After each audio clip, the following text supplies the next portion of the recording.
because it's acknowledged by the scholars that the Sumerians were given language, mathematics, astrology, technology. They were taught to make beer, and they had 4 different kinds. And I'll bet one of them was not light.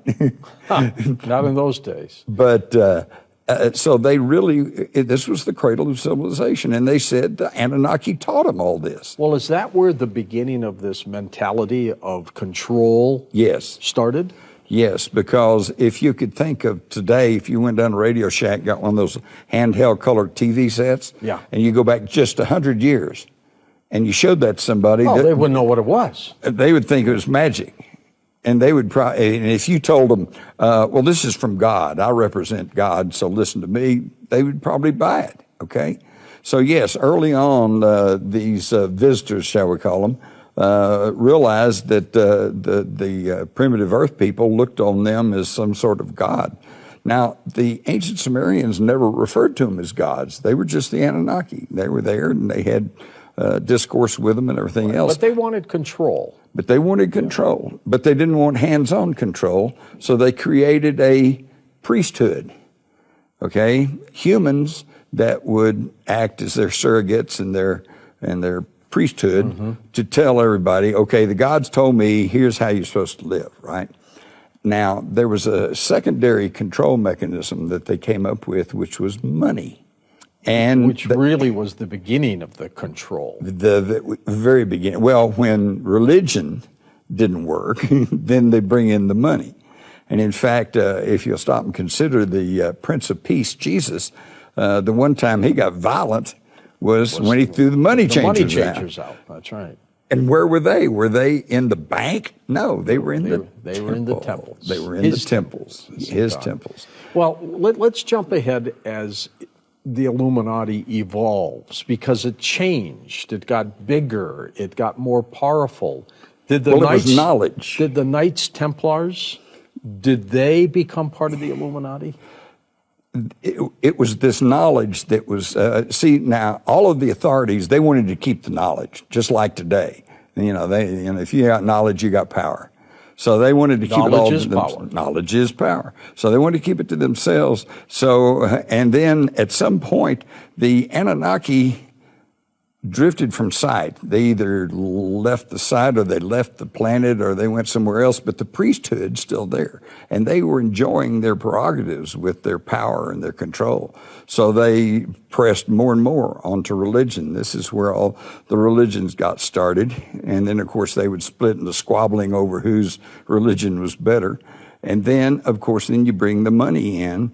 But all this was just knowledge that was being passed down through the Assassins, the Rosh Hashanah, through the Jewish Kabbalah, and through all these different things. They all had a piece of it. They didn't have the total knowledge, but they had pieces of it, and it was all coming down. Now, where the Illuminati comes in is that in 1776, the very year that over here, we were signing the Declaration of Independence, and this was towards the tail end of the Age of Enlightenment, and people of education were becoming more and more aware that maybe we don't have to be ruled over by some king or queen or by some pope, all right? And so there was kind of a little burst of individual liberty and freedom going on, and this is when these university students at Ingolstadt University in Germany. And I think it's interesting that this was Ingolstadt University, because I remember from Mary Shelley's book, Frankenstein, that's where Victor Frankenstein did his studies. That's where his work was. That's where his work was, about creating a new man, which was one of the themes that the Illuminati were dealing with. They were trying to figure out how to create a new man, meaning a man who was self-sufficient and who was educated and who could actually administrate himself through freedom and democracy. Well, that didn't set well with the authorities, of course, just like, all the way through from the hippies to the today, it's the youth. The youth, they just don't understand it, right? Plus the Illuminati were trying to bring women in. That was a no-no back in the 1700s.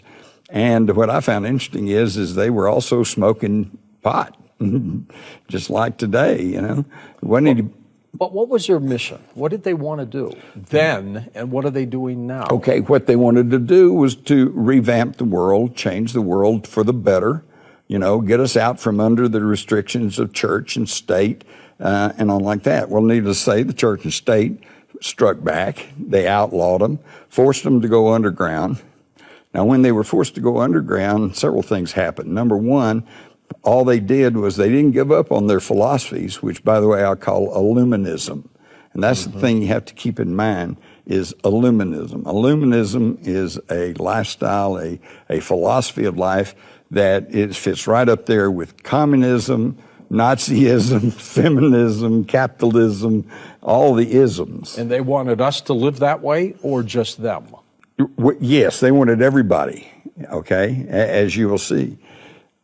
At the same time, the money thing rolled in there because Ingolstadt, and then they got started there in Munich, and this was, and at Frankfurt, which was, of course, the Rothschilds' banking dynasty. And some of the Rothschilds, such as his treasurer and other people,